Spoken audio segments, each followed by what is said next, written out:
नमस्कार दोस्तों, मैं डॉक्टर संजय खाकिल। आज आप लोगों के लिए डेटा स्ट्रक्चर की फर्स्ट यूनिट में लास्ट टॉपिक है आपका deleting node in link list, कि किसी भी लिंक लिस्ट के अंदर किस तरीके से किसी नोड को डिलीट किया जाता है, उसी के बारे में हम पढ़ेंगे। पहले मैंने इंसर्शन के बारे में भी देखा था, सर्चिंग देखा था, बिगिनिंग एंडिंग नोड के बारे में बताया था, किस तरीके से ऐड किया जाता है। आज हम बात करेंगे deleting A node in link list, कि एक नोड को किस तरीके से लिंक लिस्ट के अंदर से डिलीट किया जाता है। तो जब हम पर्टिकुलर किसी भी लिंक लिस्ट की बात करते हैं तो इस तरीके से होता है। जब लिंक लिस्ट की मैं बात करूं तो लिंक लिस्ट बोलते ही आपके दिमाग में इस तरीके का रिप्रेजेंटेशन बन जाना चाहिए कि ये हेड पॉइंटर है, उसके बाद में ये पॉइंटर रेफरेंस वेरिएबल को कंसीडर कर रहा है, जिसके साथ में 20, 30 और ये नल वैल्यू को रिप्रेजेंट कर रहा है। ये आपका लिंक लिस्ट का रिप्रेजेंटेशन है। इसके अंदर आपको क्या करना है कि कोई भी एक इनपुट वैल्यू दिया है, इनपुट वैल्यू क्या दिया है, 20 दिया है। इस 20 इनपुट वैल्यू को क्या करना है, आपको डिलीट करना है। डिलीट किसको करना है, 20 इनपुट वैल्यू को करना है। अब 20 इनपुट वैल्यू को जब डिलीट करेंगे तो हमारे पास में जब हम इसको प्रोग्राम लिखेंगे, तो मैं प्रोग्राम आपको आगे बताऊंगा, लेकिन जब डायरेक्ट आउटपुट सॉल्यूशन बताता हूं कि आउटपुट जब आएगा तो वो किस रिप्रेजेंटेशन में आएगा। जब 20 रिप्रेजेंटेशन में आएगा तो हम इसको क्या कर रहे हैं, डिलीट कर रहे हैं। किसको, 20 एलिमेंट को क्या कर रहे हैं, हम डिलीट कर रहे हैं। जब इसको हम डिलीट कर रहे हैं तो यहाँ पर ये पॉइंटर का क्या हो जाएगा, क्रॉस होगा। यहाँ पर भी क्या होगा, क्रॉस होगा। जब नया एक लिंक लिस्ट बन के तैयार होगा तो इसके अंदर ऑटोमेटिकली ये नोड है जो 20 वाला, ये क्या हो जाएगा, रिमूव हो जाएगा। और यहाँ पर क्या होगा, ये हेड पॉइंटर, और इसको जब कनेक्ट कर रहा है तो नेक्स्ट नोड इस तरीके से रिप्रेजेंट करेगा नल वैल्यू। जो मेरे पास में जो अब बन के आ रहा है 10, 30 और नल वैल्यू, तो वो इस तरीके से रिप्रेजेंट होके आएगा। अगर इसके अंदर मैं बात करूं कि इनपुट देता हूं 30, अगर इस 30 को मैं डिलीट करता हूं, इस 30 को अगर मुझे डिलीट करना है तो मेरा जब आउटपुट आएगा तो वो किस तरीके से आएगा, वो आउटपुट इस तरीके से आएगा। ये हेड नोड है,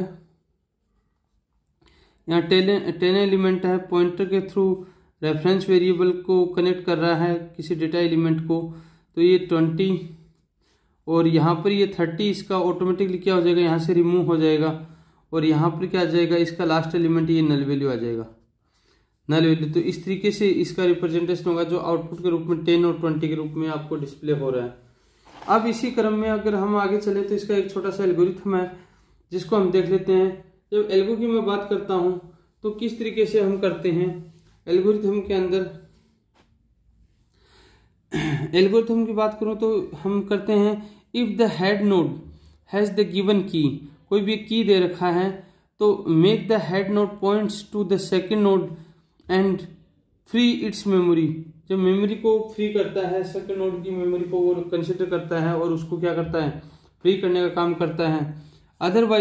अदरवाइज वो क्या करता है, फ्रॉम द करंट नोड, जो करंट नोड है इसको वो क्या करता है, check whatever the next node has the given key, if yes, next key क्या है जिसको वो प्रोवाइड करवा रहा है, अगर वो यस है, make the current next value equal to current next into next value and free the memory, और उसको क्या कर देता है, वो मेमोरी को फ्री कर देता है। एल्स अगर इसके अंदर कंडीशन में लगाऊं, एल्स अगर लगाऊं तो वो क्या होगा, update the current node to the next and do the above process from step 2 till the end of the last node.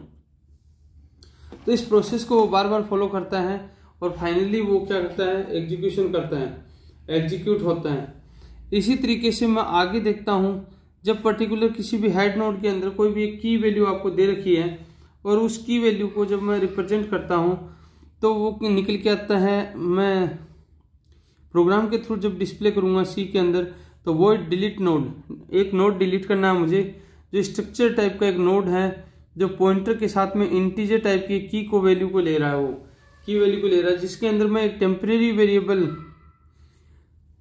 लूंगा जिसकी मेमोरी को मैं चेक करूंगा। तो स्ट्रक्चर नोड एक टेम्प वेरिएबल ले रहा हूं पॉइंटर का, जिसके अंदर हम उसका हेड नोड को फाउंड करेंगे एक तो, और फिर उसको नेक्स्ट के लिए हम उसको क्या करेंगे, नेक्स्ट के लिए हम उसको फ्री करेंगे।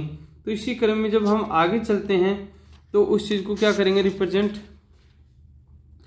If pointer head points data equal to क्या होगा, की होगा, देन हम क्या करेंगे, टेम्प वेरिएबल जो टेम्परेरी वेरिएबल मैंने असाइन किया है उसको क्या, पॉइंटर हेड की वैल्यू को मैं क्या करूंगा, एज ए बैकअप के तौर पे उसको मेमोरी को फ्री करूंगा। जब मेमोरी को मैं फ्री करूंगा तो pointer head equal to pointer head into next value, then free temp variable, इसको मैं रिप्रेजेंट करूंगा। जब मैं विजुअल रिप्रेजेंटेशन के रूप में अगर मैं देखना चाहूँ तो मेरे पास में एक ये लिंक लिस्ट है, 3 नोड हैं इसमें 10, 20 और 30, 10, 20 एंड 30 मेरे पास एलिमेंट्स के साथ में 3 नोड्स हैं, जिसके अंदर मुझे एक एलिमेंट डिलीट करना है 10, जो बिगनिंग नोड्स हैं। 10 को डिलीट करना है तो सबसे पहले मेरे पास जो हेड नोड है वो क्या है, 10 है। अब जब 10 डिलीट हो जाएगा तो फिर हेड नोड कौन सा बनेगा, 20 बनेगा। तो इसी तरीके से इसी रिप्रेजेंटेशन के अंदर देख रहे हो जो 10 है इसकी मेमोरी साइज कितनी है, 1024 है, और 20 की मेमोरी साइज कितनी है, 2024 है, जिसकी मेमोरी को ये एड्रेस वैल्यू के अंदर क्या स्टोर करके रख रखा है, नेक्स्ट वेरिएबल 2024। इसी तरीके से इसकी जो मेमोरी क्या है 3024 है, जिसको ये इसके अंदर एड्रेस वैल्यू को रेफरेंस वेरिएबल के थ्रू स्टोर करके रख रखा है 3024 के साथ में। तो जब 10 वेरिएबल है इसको मैं अगर डिलीट करूंगा तो मैं क्या करूंगा, पहले हेड वैल्यू क्या है, हेड ये है, हेड ये था। अब जब मैं इसको डिलीट कर दूंगा प्रोग्रामिंग के थ्रू तो मेरा जो नेक्स्ट नोड होगा उसका जो एलिमेंट डेटा एलिमेंट होगा वो क्या होगा, हेड को रिप्रेजेंट करता है। तो अब ये हेड को इसको रिप्रेजेंट करेगा, तो हेड क्या होगा, ये होगा 20 एलिमेंट है, ये क्या काम करेगा, एक हेड का काम करेगा। इसकी मेमोरी साइज कितना 2024। और अब नेक्स्ट पॉइंटर रेफरेंस वेरिएबल के थ्रू जो रिप्रेजेंट कर रहा है 30 डेटा एलिमेंट्स को, जो एक नया नोड है उसके साथ में, जिसकी मेमोरी कितने 3024, जो एड्रेस वैल्यू को स्टोर करके रख रहा है रेफरेंस वेरिएबल 3024 के रूप में। इसी तरीके से जब हम आगे चलेंगे तो इसके अंदर क्या होता है कि make the head points to the next node. जो हेड पॉइंटर है वो क्या करता है, पॉइंट करता है नेक्स्ट नोड को, और free the head nodes memory. और फ्री किसको कर रहा है, हेड की जो नोड मेमोरी है उसको उसने क्या कर दिया, फ्री कर दिया 10 को। अब लास्ट में क्या, finally the new link list, और फाइनली एक नई लिंक लिस्ट बनके तैयार हो गई आपके सामने। इसी तरीके से जब हम अलग से रिप्रेजेंट करते हैं इसको, इसके अंदर किसी भी एक की को चला करके उस नोड को हमें डिलीट करना है, तो हम सबसे पहले क्या करेंगे, एक प्रोग्रामिंग कोड लिखेंगे। प्रोग्रामिंग कोड के थ्रू क्या करेंगे, हम रिप्रेजेंटेशन करेंगे। उसके अंदर करेंगे वॉइड डिलीट नोड। मैं क्या करूंगा, एक वेरिएबल डिक्लेयर करूंगा, फंक्शन डिक्लेयर करूंगा, जिसमें स्ट्रक्चर नोड पॉइंटर हेड के साथ में रिप्रेजेंट करते हैं, जिसको एक इंटीजर की के रूप में एक की लेते हैं। जब इंटीजर की को मैं लूंगा तो उसी के साथ में क्या करूंगा, मैं temp is use freeing to memory, एक टेम्परेरी वेरिएबल लूंगा जो मेमोरी को फ्री करता है। जो स्ट्रक्चर नोड के साथ में एक पॉइंटर टेम्परेरी वेरिएबल को मैं डिक्लेयर करूंगा, जिसके अंदर एक मैं की फाउंड करूंगा हेड नोड के साथ में, जिसको मैं आगे मूव करूंगा नेक्स्ट नेक्स्ट कर करके। तो इसके अंदर क्या होगा, if pointer head next data element equal to key and temporary variable equal to pointer head.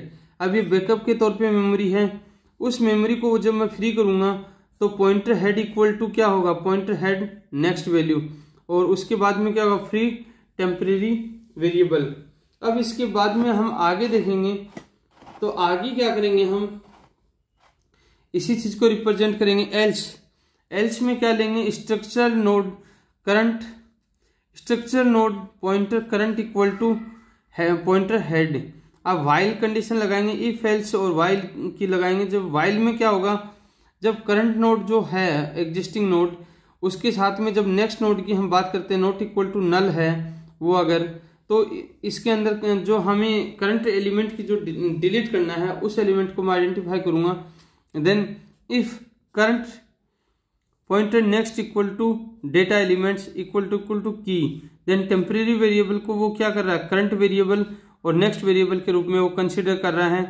Then current variable next variable को जब रिप्रेजेंट कर रहा है तो जब डिलीट के बाद में क्या होगा, current next variable to next data elements को, तो वो क्या करेगा, फ्री करेगा किसको, टेम्परेरी मेमोरी को, टेम्प वेरिएबल की मेमोरी को, और लास्ट में ब्रेक कर देगा।